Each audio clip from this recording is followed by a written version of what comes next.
The first time I tried meditating, I laid down on the wooden floor at a friend's apartment in Ann Arbor, Michigan. She was more experienced than me. She played some music and set the timer for about 15 minutes. While she seems to be reaching some zen zone, I had trouble keeping my eyes closed and I was itching for the timer to go off. Breathing in through the nose. My experience since then hasn't changed much. Meditation just feels hard for me.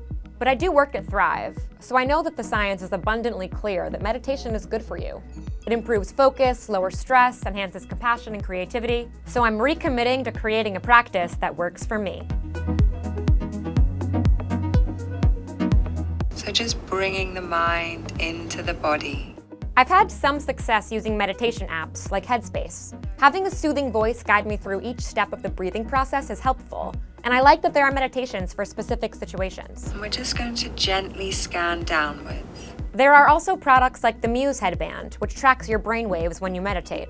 The Aura Ring, which is traditionally used to track sleep, has a new feature that tracks your heart rate while you meditate. And for people who are motivated by seeing their numbers, these could be inspiring. But I don't want to be completely reliant on an app or a product to help me meditate. The air comes in.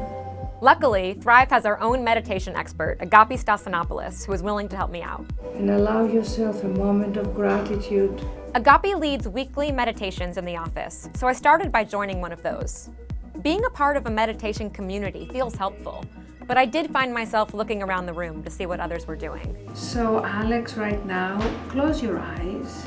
I also did some one-on-one sessions with Agapi, which were more personalized. For example, I've learned that I'm a person who's very affected by touch. So during our private session, Agapi would come put her hands on my shoulders, and I'd feel myself completely relax.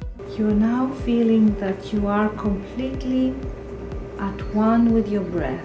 If you want to improve your own meditation practice, here are some tips that are helping me. For starters, remember that you can start small. A 5-minute meditation goes a long way. And while you're there, get comfortable.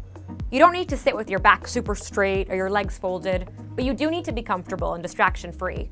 So no animals or kids jumping into your lap. Over 4 counts, inhale through your nose, filling up your lungs and lower belly. Then exhale slowly over 4 counts. If you're feeling stressed, place a greater emphasis on the exhale.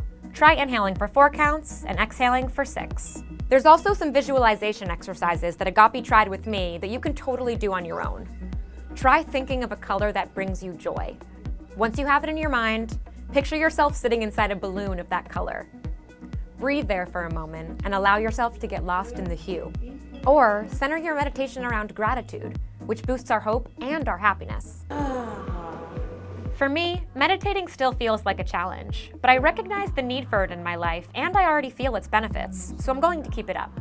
And I won't beat myself up if my mind starts to wander while I'm practicing, and you shouldn't either. Mind chatter is simply part of the experience, and over time and with practice, we'll learn to course correct and refocus faster.